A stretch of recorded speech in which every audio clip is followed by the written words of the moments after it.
Borderlands 4 is finally here, bringing in new Vault Hunters, a fresh planet, and the promise of a darker story. After Borderlands 3's lukewarm reception, Gearbox has spent the last 6 years chasing redemption. Rightfully so. The question is simple: did they actually pull it off?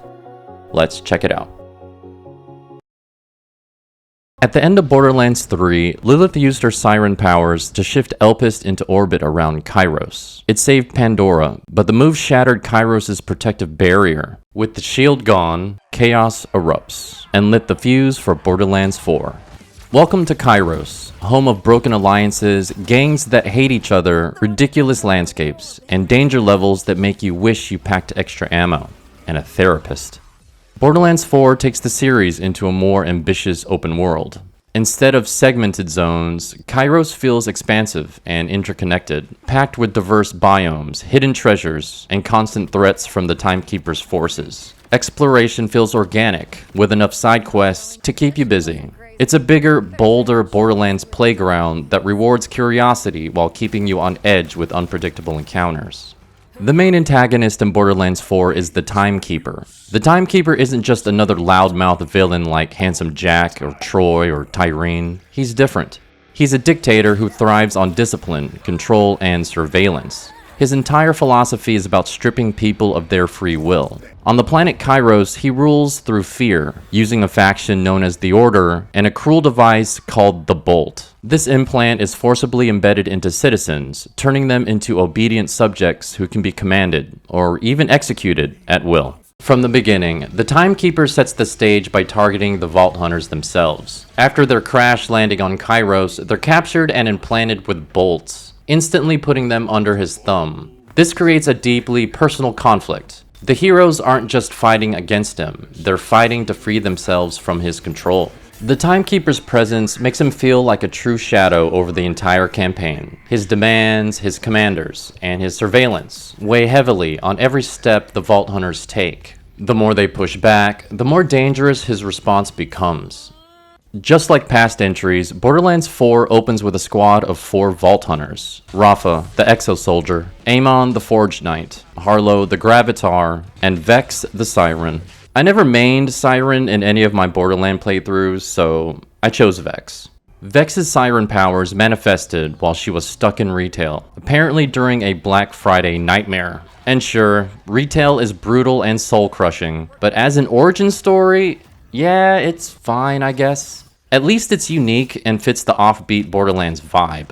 Take Rafa, for example. His origin is way more interesting. Born and raised in microgravity, his body adapted in ways that make him reliant on an exosuit to survive. The exosuit changed everything for Rafa, and now he'll go to any lengths to keep it. And then there's Amon, whose origin story revolved around a cult that loved vault monsters a little too much. One monster returned the love with mass murder. Now, Amon's life goal is making Monster Hunter more than just a video game title. Looks can be deceiving. Amon's more than a fighter. He's a warrior who speaks in verses as sharp as his blade. Rounding out the crew is Harlow, a former Maliwan scientist. And let's just say her relationship with her family is complicated. You killed your own brother. Oh, it's no big deal. It happens more than you think. Trons are competitive. We had to ban grenades at family events because of what's known as a funeral cascade. No matter which Vault Hunter you pick, you're in for a good time. If you keep up with Borderlands, who's your favorite character? And why is it Moxie? Borderlands 4 keeps the franchise DNA intact. Fast-paced looter-shooter action, over-the-top weapons, and a focus on chaotic firefights. You're constantly cycling between exploring diverse zones, blasting through waves of enemies, and hunting for that next ridiculous gun drop. True to Borderlands tradition, the arsenal is absurd. Some guns look like weapons, others look like toaster ovens with anger issues. The modifiers keep combat hilarious and unpredictable. And yes, there are guns with legs. I started Vex on her blue tree. It has a skill called Dead Ringer, which allows you to summon 3 minions. These minions can either shoot or slash enemy foes, coupled with elemental buffs and survivability perks. It's a great build for solo players.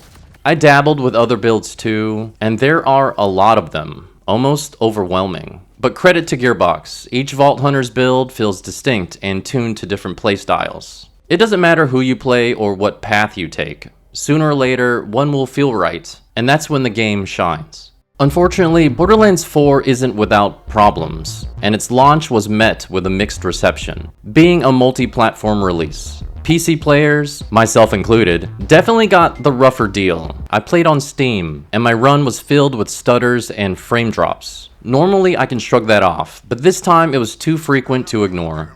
I tinkered with settings, lowered graphics, even hunted for fixes online. I found something that helped a little, but the performance issues never fully went away. The story in this one is, I hate to say it, a bit underwhelming. Don't get me wrong, the story here is better than BL3, but Borderlands 4 tries to play it far too straight, leaning into heavy drama and serious storytelling instead of the franchise's trademark chaos and humor. While the darker tone adds weight, it often feels forced, stripping away the reverence and absurdity that made Borderlands unique, leaving the experience more somber than it really needs to be. The game introduces a new lineup of supporting characters, each with a role and story tied into the greater narrative. They're engaging enough to push the plot forward and keep the madness rolling, but none of them leave a lasting impression. The writing attempts to blend heartfelt beats with sudden shocks, clearly aiming for some sort of emotional response. Yet without deeper connections to the characters, those moments felt hollow. Instead of gripping me, I found myself indifferent, shrugging at scenes meant to punch harder. For all its flaws, however, there are elements of the game that genuinely impress. Like Claptrap. It's good to see him again, and his appearance is always welcome. Between his squeaky voice, single wheel, and desperate cry for attention, he's somehow lovable while being both irritating and self-aware.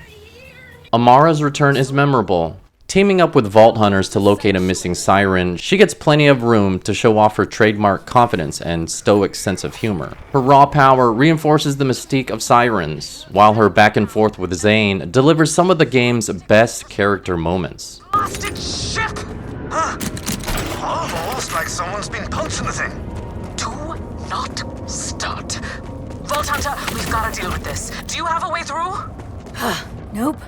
There's a wall in my way. That engine, swinging in the pit. Fire it up, and it'll take out the wall. They could just try punching the wall. Don't start!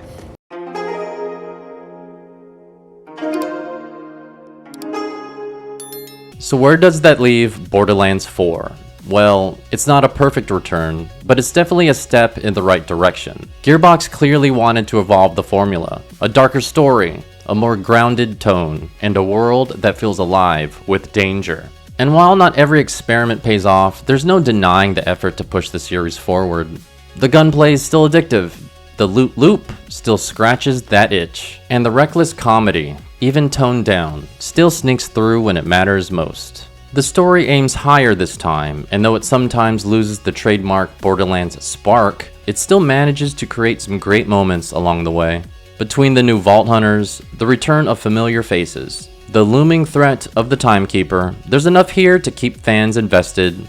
So yeah, Borderlands 4 may stumble, but it doesn't fall. It's fun, flawed, and surprisingly ambitious. If you've ever loved the series for its mayhem and madness, you'll still find plenty of it here. Thanks for watching, and as always, remember to save your progress, cause chaos waits for no one. What did you think of Borderlands 4? Let me know in the comments.